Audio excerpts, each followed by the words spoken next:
What the fuck? In 1898, there was a novel written called, and I wrote this down, and I believe it or not, I knew this. The novel was called Wreck of the Titan.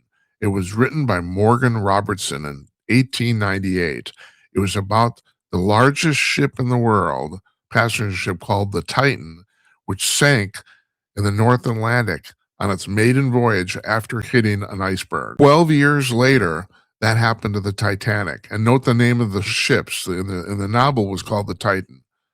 And the thing is, and I've never read this book, but people have really said it's absolutely uncanny how the fictional novel tracks with what happened 12 years later. It's unbelievable. So I'm prefacing that this, so I don't know how do things like that happen. There's an artist, a Prussian immigrant artist named Charles Dulchat, who started drawing like political cartoons in the United States in 1850.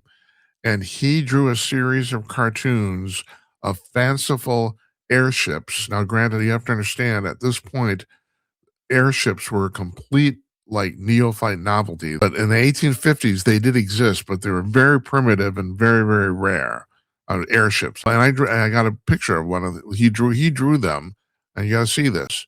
I'm going to put this on the screen here.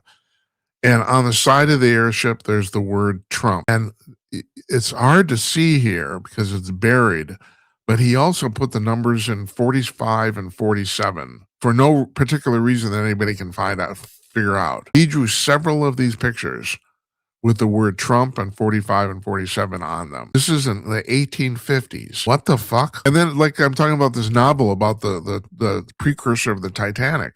How does this stuff happen? And so how do you explain stuff like this? I mean, I can't explain it.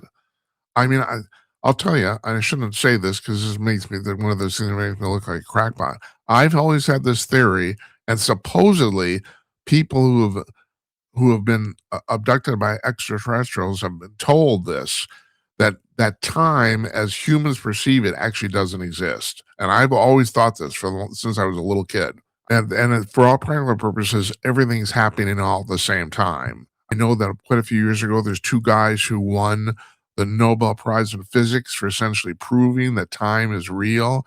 And I laughed because I thought, someday that's gonna be bullshit, No, I just read that the University of Virginia, where they have a paranormal center, they have started now to really study precognition. That is, people who seem to be able to predict the future ahead of time, either occasionally or consistently.